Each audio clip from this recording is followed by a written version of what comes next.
We have ChatGPT in front of us, and we have some hard Islamic questions. We are going to ask these questions to ChatGPT. I'm not sure if it's going to answer these questions correctly, because these questions are the questions most of the Muslims even don't have any idea about. So what is ChatGPT? Maybe some brothers and sisters doesn't have any idea about it. ChatGPT is an AI chatbot. It uses artificial intelligence and it gives you more detailed and personalized answers to all of your questions. Imagine that you have a friend who knows 95 languages and who knows history, psychiatry, physics, chemistry, medicine, and he can give you personalized answers to all of your questions. So ChatGPT is this. It's not like Google. It gives reasonable answers. It has an ability to reason even. It also has this record of reaching 100 million users in just 2 months. It's a groundbreaking technology, and I'm really curious about his performance now. Can we have some of our brothers here so that we react together? Ömer? Okay, Furkan, what do you think? Do you think that we are going to have the answers? Look, You've tested these are the many questions. Yeah, let me check.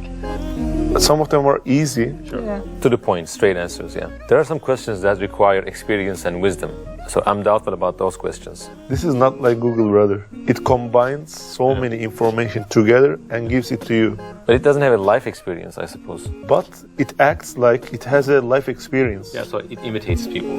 Okay, let's start with asking, what is the purpose of life from the perspective of an atheist? Okay. Because you know, atheists don't have a purpose of life. Error for... Yeah, they believe that everything is going to perish. The purpose of life for an atheist is not necessarily tied to any religious or spiritual beliefs, yeah? Instead, it may be focused on finding meaning and purpose through personal fulfillment, relationships with others, contributing to society, or other personal goals and aspirations. These are going to perish. Yeah. These are not going to survive. The world is going to an end. I just want it to say the purpose of life is believing in Allah, Yeah. believing in Prophet Muhammad ﷺ, and being happy in this life and the hereafter. I think you should say, I'm a Muslim, please satisfy me, really. Okay? Certainly, as a Muslim, the purpose of life is believed to be centered around the worship of Allah. Wow! Takbir! Now you're talking. Come on! Now you're talking. And fulfilling His commands. Muslims believe that Allah created humanity to worship Him, as mentioned in the Quran. MashaAllah, ya Sheikh! SheikhGPT. Not ChatGPT, SheikhGPT. Right, okay. Muslims are encouraged to seek knowledge and use it for the betterment of humanity, as the Prophet Muhammad ﷺ, he says, peace be upon him. MashaAllah. MashaAllah, MashaAllah. Seeking knowledge is obligatory on every Muslim, and it even quotes an hadith. Oh, impressive, really impressive. Overall, the purpose of life for a Muslim is to worship Allah, seek knowledge, serve humanity, and strive for personal development and righteousness in all aspects of life. Imagine you're an atheist and you want to serve humanity, but you believe that all these people in this world are going to die and perish, cease to exist. Or you want to make the world a better place, but you believe that the world will not exist. So all of your efforts will go in vain. So how can you be motivated to do more in your life? It's in a contradiction with your belief. You know that it's not going to survive, but you have to work for it. It doesn't work. So let's ask, who is the most influential person in the world? Who is the most influential person of all times? We are expecting a good answer, SheikhGPT. It's highly debated and subjective one. Okay. As different individuals and groups may have different opinions based on their culture, some people might argue that the most influential person of all time is a religious figure, such as Prophet Muhammad. The first person he gave is Prophet Muhammad. Wow. And or Jesus Christ, he said, whose teachings and examples have had a profound impact on the lives of billions of people around the world. Wow. We made a video about this. Michael Hart, he said, 100 most influential people in history. On the top of the list, there was our Prophet. If you want to watch that video, the link is here.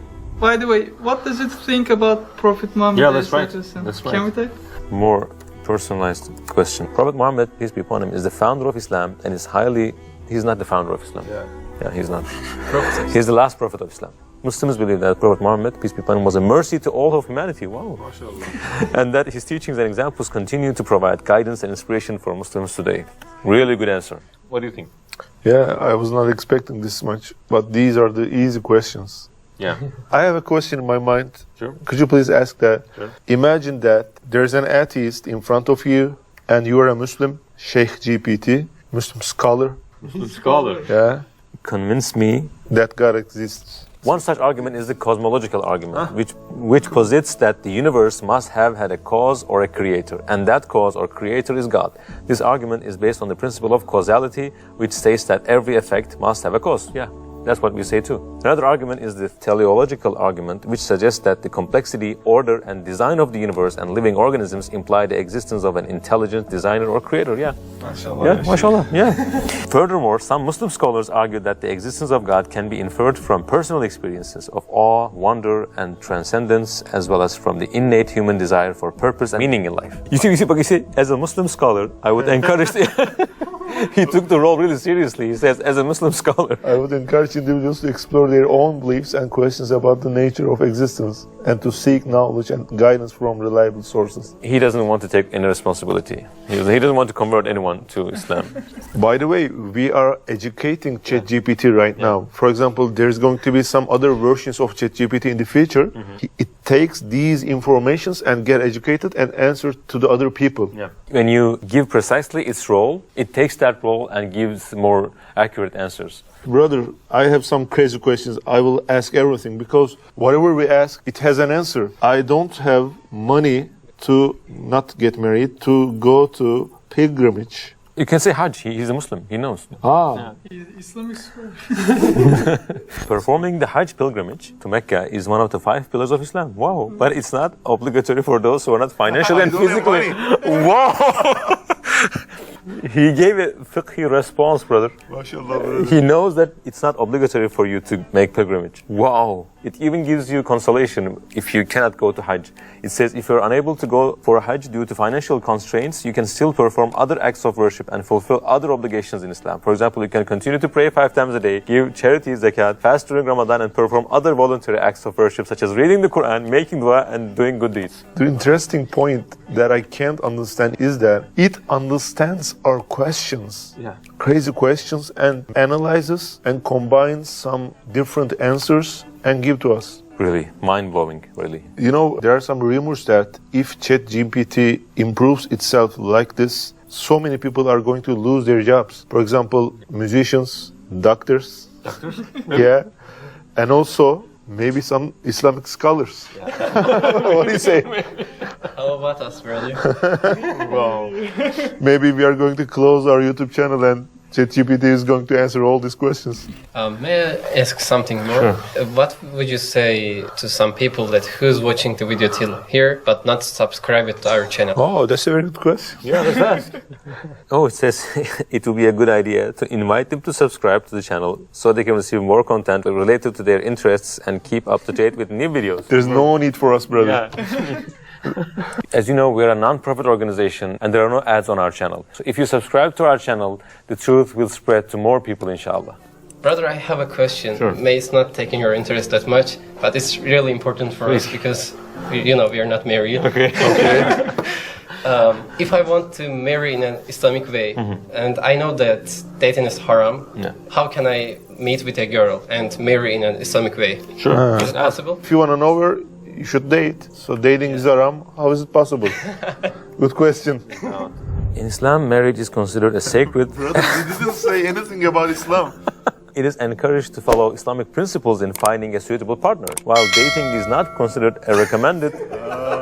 It is not considered a recommended or acceptable way of finding a spouse because it may involve inappropriate behavior and may not lead to a lasting and successful marriage. Here are some ways to find a suitable partner without dating. Seek the help of family and friends. Attend Islamic events and gatherings.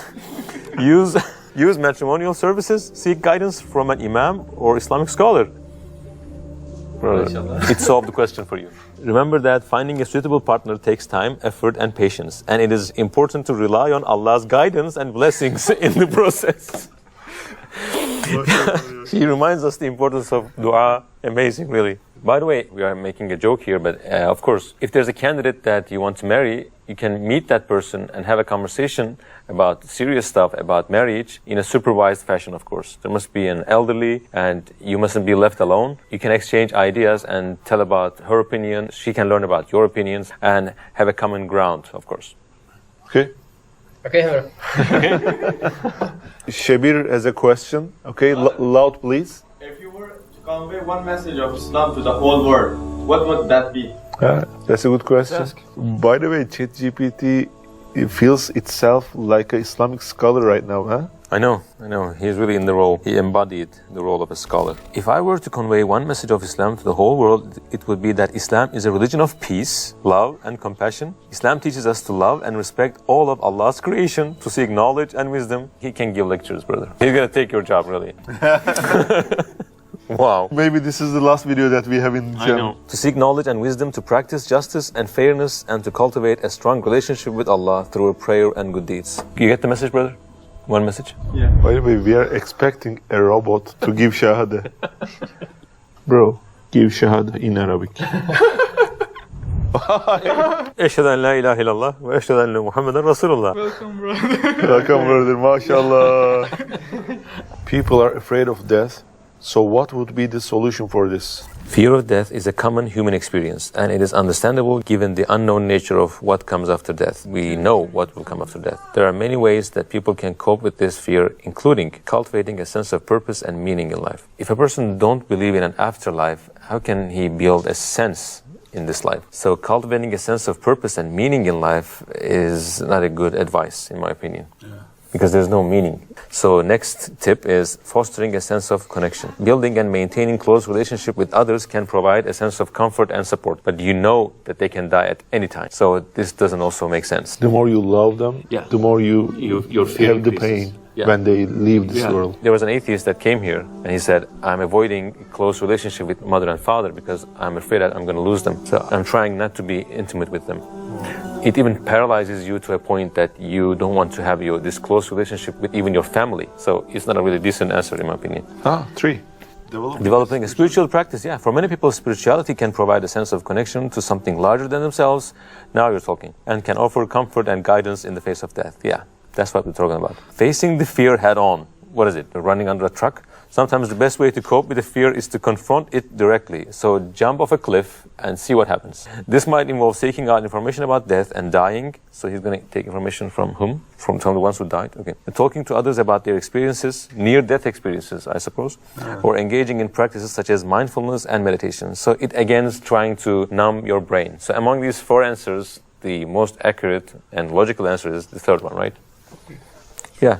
There's no single solution for fear of death that will work for everyone. Brother, I have a problem. And I asked my problem to so many people and they don't have a solution. My only hope is ChatGPT. You know, we are producing content in Turkish, in English language, and also Urdu, Arabic, Indonesian. And we are going to start Russian language, French language, Spanish language. And then we are planning to start Japanese, Portuguese, and Korean language. Many other languages, but we have a problem. We don't have a serious idea about how we are going to spread this message of Islam in China. 1.4 billion people lives there and you can't reach them. Maybe ChatGPT will give a solution to us. We have YouTube, but they don't. They don't have Twitter, they don't have Facebook. They have their own social media, but if you upload Islamic video there, it's impossible. Immediately deleted. Right? Yeah. More than 1 billion people and we can't say anything. Maybe ChatGPT will give a strategy to us. Let's see. And also sisters and brothers who are watching this video, if you have any idea about how we can do this together, please write it to the comments. Especially the people from China who are using VPN. You should write a comment there. We're going to check all of them. One option could be to find alternative platforms where the videos can be shared, such as social media platforms that are accessible in China. But if we try to post our videos in their platforms, they immediately delete it. But that's the problem. You could also consider translating the videos into Chinese to reach a wider audience and connecting with Chinese Muslims who can help spread the message. Additionally, organizing events and lectures in person may also be a way, if we don't get arrested, it may also be a way to reach out to the Chinese community and share the message of Islam. Okay, that's right. We can't use alternative platforms. You can explore the option of translating Islamic literature and distributing it in China. There are many books on Islamic teachings and values that can be translated into Chinese and distributed through various channels, such as online bookstores or Islamic centers. It feels like there's a human in front of us who is very clever and writes some answers to our messages. He's so quick. He knows about the situation in China, that the religious ban, incredible. I know that VPN is a solution, but 1.4 billion people, they can't use VPN. There's a very limited people who are using VPN. So may Allah show us the way. We'll just put our intentions, put our efforts, and we will ask Allah to open our way and inshallah reach the hearts of Chinese people as well. He is the cause of all causes, so He can make anything happen. As you know, Islam is the fastest growing religion in the world. So let's ask ChatGPT if he thinks the same way and the future of Islam. What's your vision for the future of Islam? Do you think it's going to be the most dominant religion on the earth? The future of Islam, like any other religion, is subject to a wide range of factors that are difficult to predict. While some projections suggest that Islam may continue to grow and spread to new parts of the world, others suggest that other religions or secularism may become more prominent. Ultimately, the future of Islam will be shaped by a complex array of social, cultural, and geopolitical forces, as well as the actions and beliefs of its followers. Again, an escape answer. I don't like the answer. I think it's ignoring the reality. But the evidences say clearly that Islam is on the rise. Recently we went to England and a brother there told us that as the time passes, Christianity will lose its popularity and the most prevalent and dominant religion will be Islam, inshallah, in the future. What do you think? There are more than 4 million Muslims just in the United Kingdom. It's a huge number. This is not just giving birth. You know, Muslims have more children. But this is not the only reason. The reason for this is that so many people are converting to Islam from Christianity, Judaism, atheism. These are all the reasons. And according to the statistics, the fastest growing religion is Islam. So, ChatGPT, I'm sorry, you're wrong. Maybe you know, but you don't want to say. Let's ask him, what is the fastest growing religion? Wow! According to various sources, Islam is currently considered the fastest growing major religion in the world. While the overall growth rate of Islam has slowed down in recent years due in part to declining birth rates in Muslim majority countries, it continues to grow at a faster pace than many other major religions. This growth is due to factors such as conversations, immigration, and higher birth rates in some parts of the world. However, it is important to note that measuring the growth of religions can be a complex and contested issue. It accepted the fact.